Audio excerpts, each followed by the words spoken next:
चलिए आगे बढ़ते हैं। दुनिया के नक्शे पर खुद को कश्मीर का सबसे बड़ा हमदर्द बताने वाला पाकिस्तान आज पूरी दुनिया के सामने बेनकाब हो चुका है। पाकिस्तान के अवैध कब्जे वाले कश्मीर यानी बात कर रहे हैं हम पीओजेके की, हालत बद से बदतर हो चुके हैं। आरोप है अपने हक के लिए आवाज उठा रही जनता को दबाने के लिए इस्लामाबाद ने पूरे इलाके की ऐसी नाकाबंदी कर दी है जिसने हिटलर के गैस चैम्बर की याद दिला दी है। अंतर बस इतना ही है, गैस चैम्बर में लोग तुरंत मर जाते थे और पीओजेके में लोग तिल तिल कर तड़प तड़प कर मर रहे हैं। ये रिपोर्ट देखिए। पाकिस्तान के अवैध कब्जे वाले कश्मीर यानी पीओजेके में सरकार विरोधी आंदोलन अब पाकिस्तान की हुकूमत के लिए गले की हड्डी बन चुका है। आरोप है कि इस जनता की आवाज को कुचलने के लिए इस्लामाबाद ने पूरे इलाके को एक खुली जेल में तब्दील कर दिया है। पूरे इलाके में नाकाबंदी लगा चुकी है।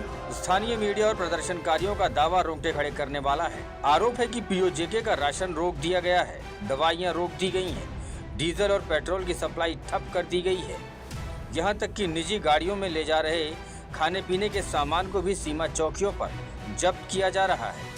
इतिहास गवाह है, हिटलर का गैस चैम्बर इंसानों की सांसें छीनने की क्रूर पहचान बना था, लेकिन आज पीओजेके में गैस चैम्बर तो नहीं बल्कि भूख, नाकाबंदी और दमन का ऐसा घेरा बनाया गया है जहां आम लोगों को तिल तिल कर मरने पर मजबूर किया जा रहा है।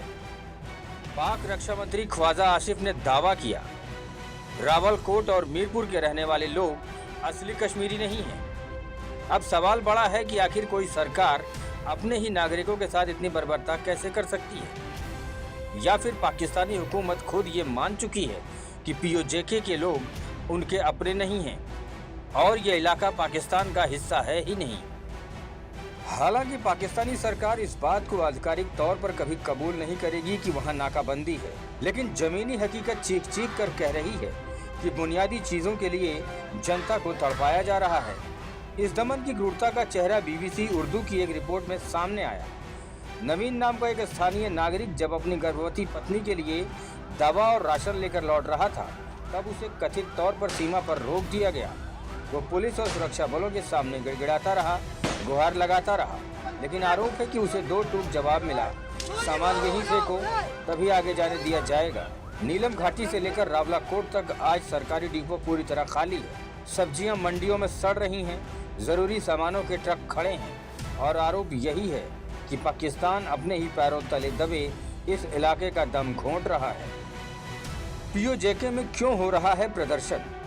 दरअसल इस पूरे विवाद की जड़ पीओके की विधायी विधानसभा में जम्मू कश्मीर के शरणार्थियों के लिए आरक्षित 12 सीटें हैं। स्थानीय नागरिक समूह का आरोप है कि इस्लामाबाद इन सीटों का दुरुपयोग करके यहाँ के चुनाव को प्रभावित करता है और अपनी कठपुतली सरकार स्थापित करता है।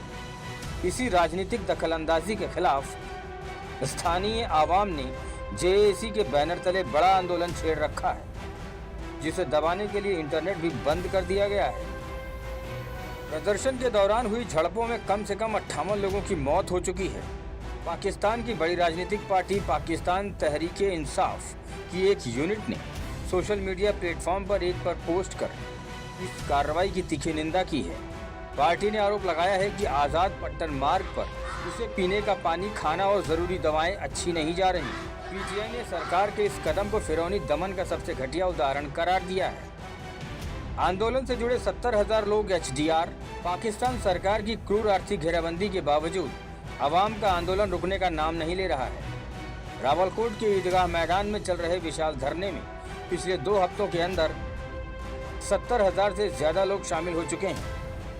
जेएसी के नेताओं ने चेतावनी दी है कि यदि उनकी मांगें नहीं मानी गईं, तो वो रावलकोट में से प्रशासनिक राजनीति मुजफ्फरनगर तक 1 लाख लोगों का एक विशाल मार्च निकालेंगे। जिस पीओके को पाकिस्तान आज़ाद बताता है, आज वही लोग पाकिस्तान को जालिम बता रहे हैं। इस्लामाबाद ने जन आंदोलन को कुचलने के लिए पूरे इलाके की नाकेबंदी कर दी है। राशन, दवाइयाँ, पेट्रोल, डीजल सब पर पहरा है। सवाल है कि क्या पाकिस्तान अपने ही लोगों को भूख से हराने की कोशिश कर रहा है? क्योंकि दुनिया के हर मंच पर खुद को कश्मीर का हमदर्द और ठेकेदार बताने वाला पाकिस्तान आज अपने ही अवैध कब्जे वाले कश्मीर में सबसे बड़े गुनहगार के तौर पर कटघरे में खड़ा है। क्योंकि जब पीओजेके की जनता रोटी मांगती है तो उसे मिलती है नाकाबंदी, और जब वो अपना बुनियादी हक मांगती है तो जवाब में मिलता है सिर्फ दमन और बर्बरता। Bureau report, India news.